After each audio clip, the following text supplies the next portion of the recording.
tumutulong siguro si Papa sa akin natin ngayon. So yun yung ano ko, Oh, for sure. na sana kung buhay lang siya, Nabigay ko sa magulang ko yun.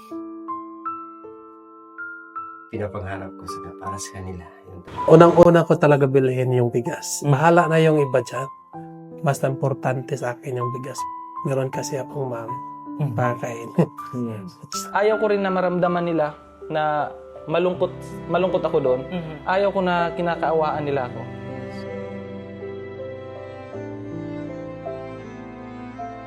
Magandang araw po sa inyong lahat, sa ating mga viewers and subscribers na nanonood ngayon.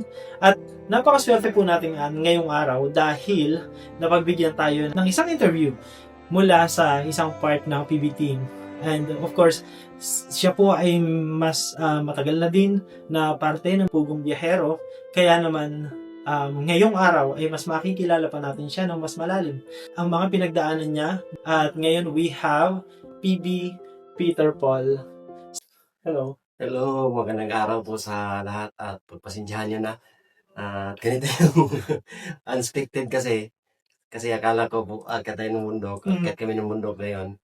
So, hindi kami nakapag-akyat kasi may kailangan dito sa bahay ni Sir Paul. So, ayan, hindi tayo nakapag-prepare. Thank you. I know na medyo biglaan yung ating pagkaka-request kasi kanina po, doon sa baba, tinanong ko siya, Peter Paul, pwede ba kitang ma-interview yan? Tapos sabi niya nga, he's not prepared doon sa ano niya. Pero sabi ko nga, it's not about what you're wearing. Actually, it's more about letting the people know you ng mas malalim pa. Okay, so simulan natin yung interview kasi marami ang nagtatanong kung paano ba nagsimula si Peter Paul na maging part ng Pugong Biyahero team. So, kung paano nga ba ako nagsimula sa Pugong Biyahero team, ganito lang yun.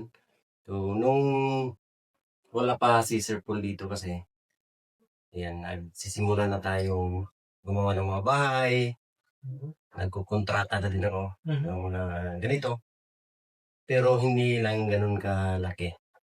Hanggang sa dumating si Sir Paul dito sa Davao, nagkataon na nagpagawa sila ng bahay. Tapos, meron na silang bahay na nagawa na isa sa Kalinan. Tapos, sa susunod, umayaw yung mga panday kasi malayo na. So, doon na tayo nakapasok. Oh. Kasi hinahil nila ako na kung pwede, ako yung gumawa ng kanilang mga bahay. Ayan. Thankful din ako sa kaklase ko na si Elias. Siya yung nag-contact sa akin na kung pwede daw, kung papayag daw ba kami na ako mismo yung magkontrata sa mga bahay.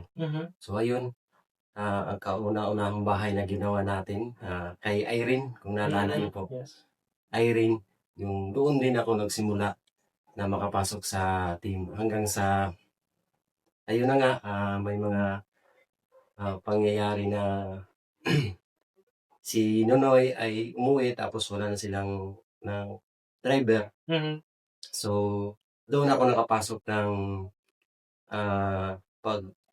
personal driver ni Sir Paul dito sa Davao. Kasi meron naman akong kasamahan na maasahan din sa pagpapanday which is si PB Panday.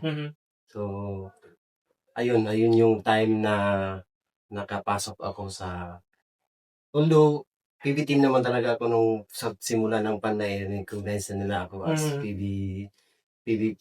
Panday. PB Panday pa daw. Okay.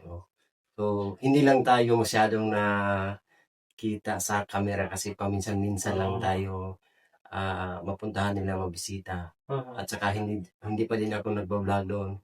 Since kung naalala ko, hindi ako nagkakamali, since 2021 yata, ayan, yung makapasok tayo sa charity vlogging kasi yung paggawa ng bahay na Sir Paul is bigay lang yan sa mga katutubo, siyempre sa mga nangangailangan na ano. Kami naman, hindi ganun kalaki yung tawag ito. Yung ganun kalaki yung kinukuha namin na bayad sa amin. Which is, totally finish yung bahay, Hmm. yung kinukuha lang namin dyan is 40%. So, minsan malulugi kami. Okay. May time dyan na nalugi kami ng ilang mga siguro na sa mga 30,000 lugi namin. Pero, andyan naman si Sir Paul, alam naman niya yung ano namin, kaya binigyan din niya kami na para hindi kami malugi. Ayun yung story kung paano ako na pasok sa Pugong Biyahero. Okay.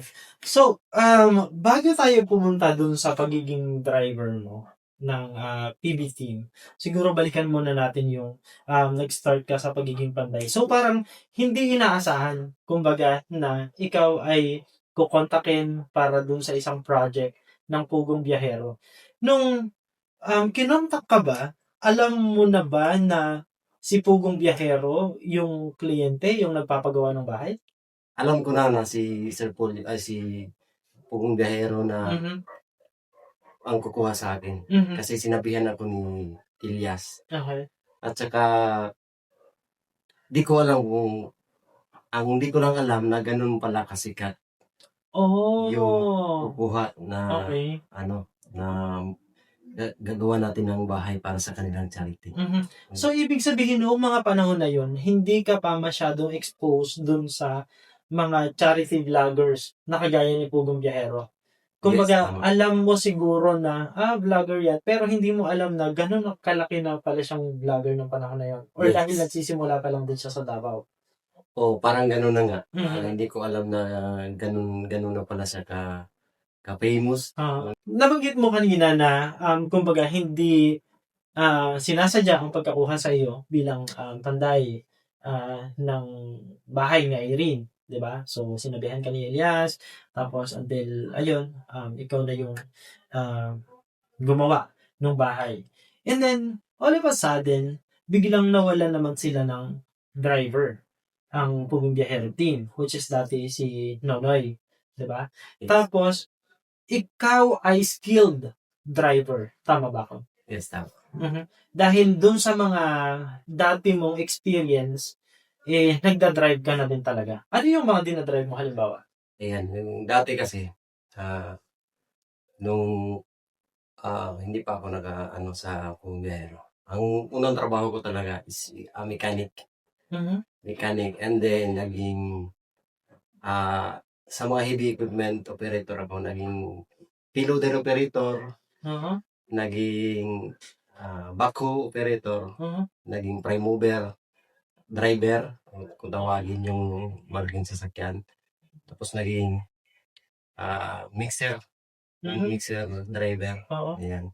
At saka nag-grab din ako dun sa Manila, which is mga 6 months siguro, or around, mga basta 1 year, parang hindi naman siya umabot na isang taon. Nag-grab ako dun sa Luzon. So, yung experience ko about driving din is matatawag natin na talagang matagal-tagal na ang experience ko Yes. sa pagdadrive. Oo. Tapos considering yung mga klase ng sasakyan na dinadrive mo, it requires a different category for driver's license, di ba? So, ano yung, Yes. ano ng lisensya mo? Dati is ang restriction ng license ko is which is number 1 is motor. Umabot ako hanggang 8. Wow! Grabe. Kasi for the heavy equipment, For the- talagang kailangan ganun yung restriction ng ano mo, no? Yes, Ng kailangan. driver's Hindi ka license. din matatanggap ng company kapag wala kang Yes. requirements nila na kailangan kukuha ka ng ganito para legally or legal ka o pwede kang mag-operate ng mga Yes. ganyang klase ng mga trucks. Okay, that's very nice, no? Kasi considering na yun nga, parang hindi sinasadya, kailangan nila ng driver. So, itong pagiging driver ba ng Pugong Biyahero, ito ba ay in-offer ba sa iyo ito? O ito ba ay paano nangyari na ikaw yung nakuhang driver? Ayan, so ganito yun. Nagtrabaho kami sa isang pabahay din. Pabahay ng Pugong Biyahero. Na-sponsor pabahay ni Sir Paul at saka ni Tita Pibila. So, alam naman nila na marunong ako dati akong driver, alam na nila kasi nakwento ko sa kanila. Yung time na yun, yung tinawagan ko ako, which is hating gabi na. Hating gabi. Pero sa panahon na yun, meron pa kaming ginagawang bahay, which is yung pabahay ng Pugong Biyahero at sponsors ni Ted Vlog. Yung bahay ni Julian. So, tinawagan ako na kung pwede, ako muna yung magdadrive.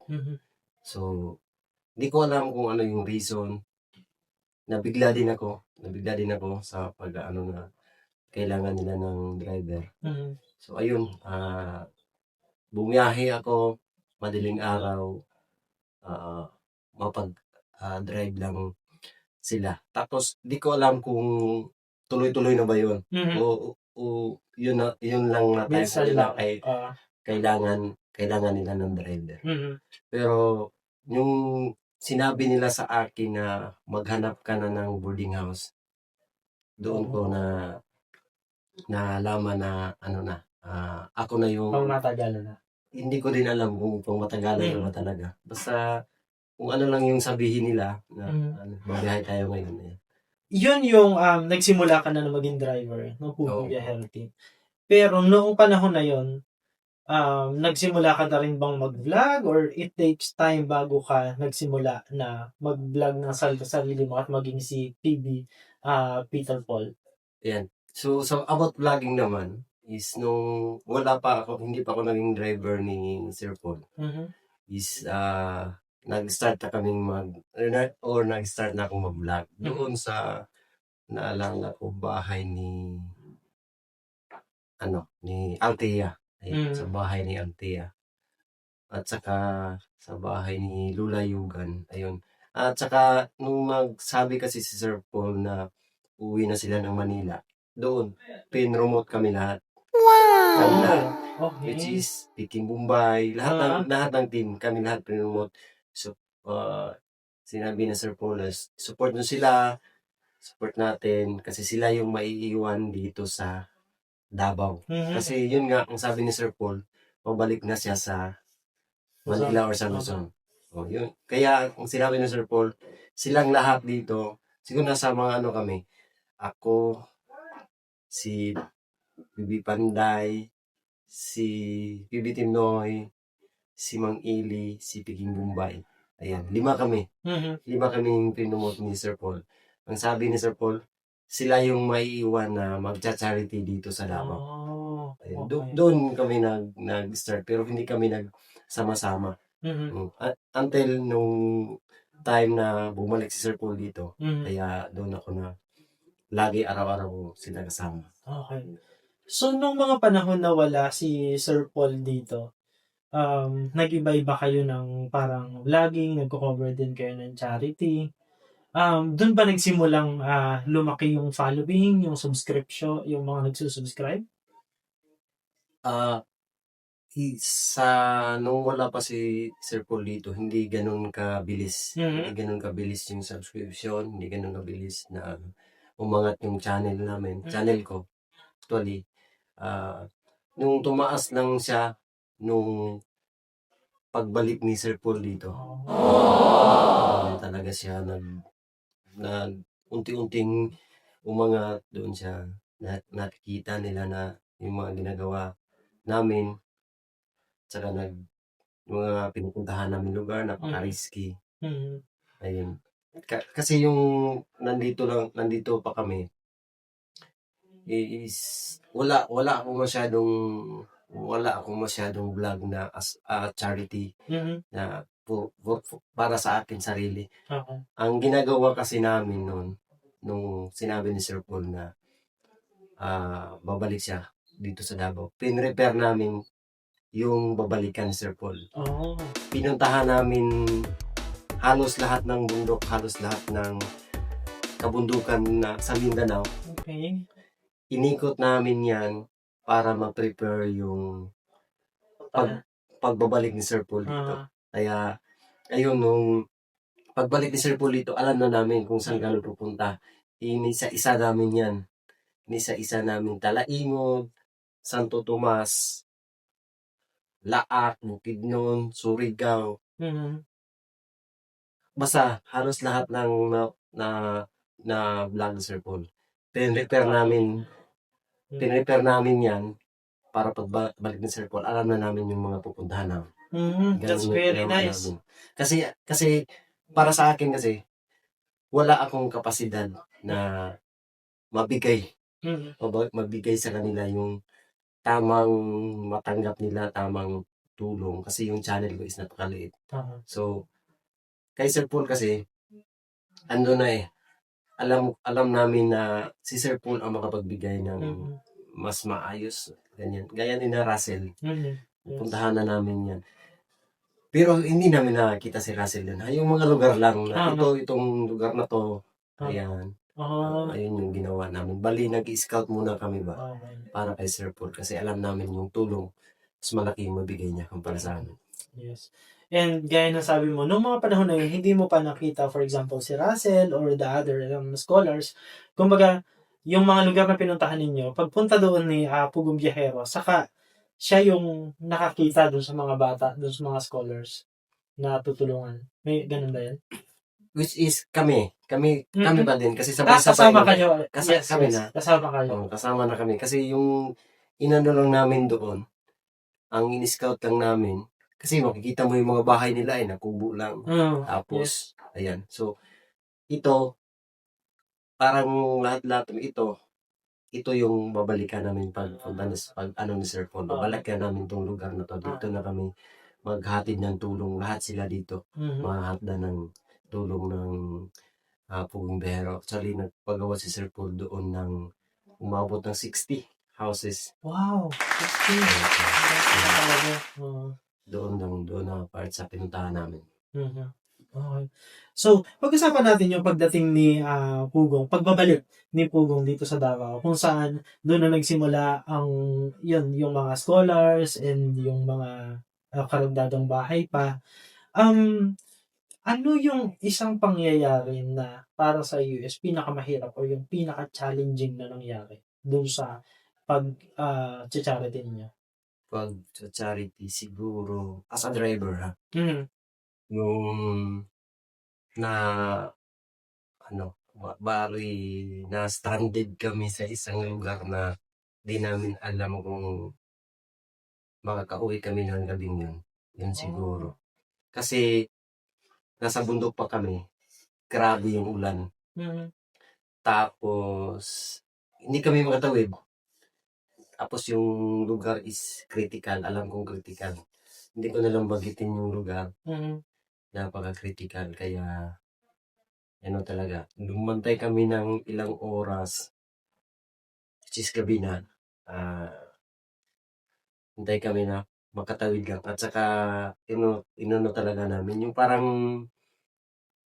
inano na ba? Yung pinilit na makatawid. Hanggang sa pagtawid talaga namin sa ilog. Tumabong lahat ng tubig. Ang sasakyan talaga namin hindi makita kasi tumabon yung tubig sa sasakyan. Sigawan sila sa likod ko si Sir Paul. Grabe yung sigaw ni Sir Paul. Ako, focus lang talaga ako na at saka nagpipray ako na sana makatawid kami. Kaya as based on my experience naman, yung sasakyan kasi na ginamit namin noon is yung si Mulawin is high-tech, bali high-tech na.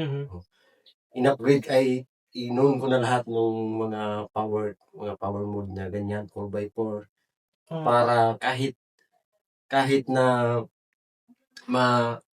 ano kami ng tubig, kaya niya pa rin humahon. Kaya in-upgrade ay inuun ko na lahat para kahit baka hindi lang mamatay yung kanyang makina, yung pinipray ko talaga. Pag hindi lang mamatay yung makina, makakaahon kami. At sa awa ng Diyos ay nakatawid naman kami. Yung experience ko talaga na hindi ko makalimutan na talagang sobrang kaba naramdaman ko doon. So, yun ang sinasabi mo na hindi siya safe dahil sa ibang elemento. Okay. Na, kumbaga, talagang risky kung mananatili kayo na naandoon. Kaya kailangan ninyo makatawid. Yes. Kasi dito kasi sa Mindanao, meron na kasi akong mga idea o meron din akong alam na kung saan yung mga Lugar. lugar. Dati lugar dati na talagang risky. Nga, pati kami, hindi kami pwedeng pumunta o delikado kung puntahan. Pero sa ngayon naman, okay naman lahat. Sa ngayon, is maayos na. Yung napuntahan, samahan nyo kami doon sa ano. Dati hindi kami pumunta sa mga lugar na yan.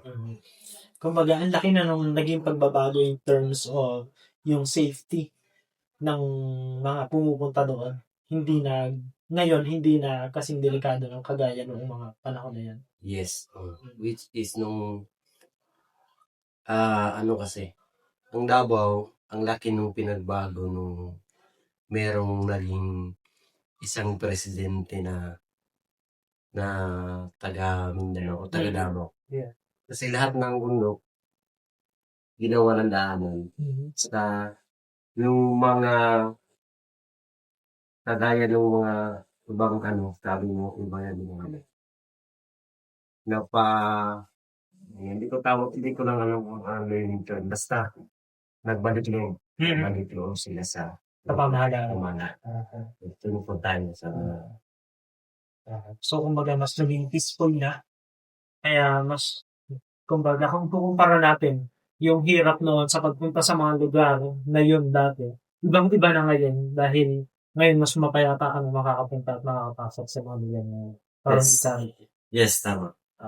Doon sa mga karanasan na naranasan mo doon sa inyong pagcha-charity, of course, that one being the most challenging. Ano naman para sa iyo yung pinakamasayang experience na hindi mo makalimutan dahil para sa iyo tumatak talaga siya sa iyo nung nangyari yan? Pinakamasayang experience siguro. It is para sa akin halos marami yung masayang experience. At saka doon talaga ako na hindi ko makalimutan ng mga masayang experience. Yung pinagsuot babae kami ni Sir Yes. Kasi first time kong nagawa yun sa buong buhay ko. Parang nabigla ko tapos sa sobrang saya namin. Ribbon cutting kasi yung ribbon cutting. Lahat ng mga panday ko, kahit mga matong yung katawan, mga panday ko na kinuha ko. Dinamay ko silang lahat at pinagsuot ng babae. Tapos nakasandal, nakawig. Sobrang saya namin, sobrang tuwa namin pa nakalimutan namin yung mga bagay-bagay sa hirap ng pinagdaanan namin sa paggawa ng bahay. Pero sa time na yon, doon talaga parang ang saya lang sa feelings na ganun. Very nice experience. So, talagang hindi mo makakalimutan yun. Dahil first time ginawa ng mga kapwa panday. So, I'm sure po, majority ng mga viewers natin is napanood rin yung pangyayari na yun. No? Kasi kasama yun sa vlog ni PJ. So, yun. Kung hindi nyo pa po napanood, maaari nyo pa po balikan. Hanapin nyo lang po dun sa mga previous videos ni Pugong Biyahero. Ayan. So, doon sa naging napakalaking pagbabago ng dati ikaw ay panday hanggang sa makasama ka sa Pugong Biyahero team at maging si PB Peter Paul. Gaano na kalaki ang pinagbago ni dating Peter Paul sa ngayon ay si PB Peter Paul? Ayan. Malaki na yung pagbabago talaga. Malaki yung binagbago. Which is, dati, hirap yung buhay.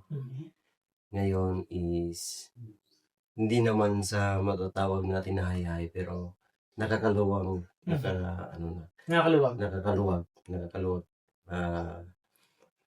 Sobrang laking tulong talaga na dumating si Sir Paul dito sa Davao. Hindi lang para sa yung mga natulungan ng mga eskola, sa mga kabahayan, kundi lalong-lalo na sa amin. Ayan. Kasi dati naalala ko, hirap talaga yung buhay. E ngayon,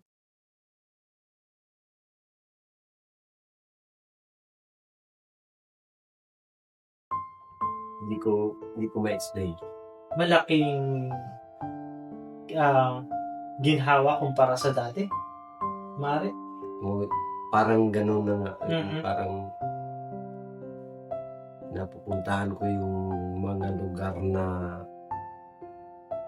ni sa panaginip hindi ko naisip Na mangyayari. na mangyayari sa buhay ko. Yung nabili ko yung mga bagay na gusto kong bilhin dati na di kayang bilhin. Tsaka yung pinaka ano talaga sa akin is yung nabigay ko sa magulang ko yun. Pinapangarap ko para sa kanila. Yun talaga yung pinapasalamat ko kay Sir Paul. Kasi nandito ako sa Pugong Biyahero, hindi lang para sa sarili. Hindi para sa pamilya, magulang, sa mga kababayan natin na makatulong din sa maliit na bagay. Makatulong tayo kay Sir Paul at sa mga nangangailangan kung hindi man sa personal na ako ang tumulong, which is Bahagi ka. bahagi ako sa pagtulong. Yes. Napakagandang bagay nun. And talking about yung nakaya mo nang ibigay sa pamilya or sa magulang, ito ba yung kasalukuyang pinapagawa mong bahay? Yan ba ang tinutukoy mo? Isa na din yan. Isa na din yan. Isa na din. Okay. Kasi dati nung ako walang-wala, sa kanila ako lalapit. Ayan, sa kanila ako hingi ng mga pangangailangan ko na which is alam kong wala sila pero ipinuprovide pa din nila. Pinipilit nila kahit mangutang, kahit manghiram o kung ano, basta nasa tama kasi alam kasi nila na mabuting anak o mabuting bata kasi kaya yung mga hinihingi ko sa kanila hindi makakasama sa akin. Kaya ganun na lang yung pagmamahal nila din sa akin at saka talagang sabi ni mama sa akin na kung sino man yung tumatak sa akin, kung sino man yung meron sa atin, magbigay tayo sa wala. Yun yung talaga niya sa akin. Saka yung mga importante kasi yung ng magulang guidance. Kasi nung nawalan ako ng motor, ninakaw yung motor. Sobrang lungkot ko noong panahon na yun. Ang sabi ni mama sa akin, hayaan mo na lang, baka yung kumuha ng motor mo ay mas nangangailangan pa kumpara sa'yo. Kaya doon ako, nayaan ko na lang. Ayun, hindi ko na hinanap, kasi ang iniisip ko, kung tumatak sa isip ko, na baka makatulong yun sa kanila. Baka, yung inaccept ko ba na hindi talaga yun para sa akin. Ginawa lang siguro akong way na para sa pangangailangan nila. Kaya lang, sa ganun na paraan. Yun lang yun. Pero kumbaga at least you still think of it positively, di ba? Kasi inisip mo pa rin na yun, baka ikaw ang ginawang paraan o ikaw ang yung way ni God para matugunan siguro yung pangangailangan ng ibang tao, bagamat hindi sa magandang paraan, pero still, baka ikaw yung ginamit na instrumento para mangyari o para matugunan yung pangangailangan ng ibang tao. Which is still a very positive thing. No? And gusto ko i-comment yung yung mother mo kasi napaka-positive nung nung message niya sa iyo. 'Di ba? Nung sinabi niya na yun, and yun nga, to think na hanggang ngayon tumatak talaga sa iyo yung sinabi niya na yun. That means na yun yung isang aral na ng magulang na hindi natin makakalimutan. And for sure, hindi lang yan hanggang ngayon. Even pagtanda mo, yan pa rin ang isa sa mga bagay na hindi mo makakalimutan. Ano yung isang pinakamahirap na nangyari na pag binabalikan mo, naluluha ka?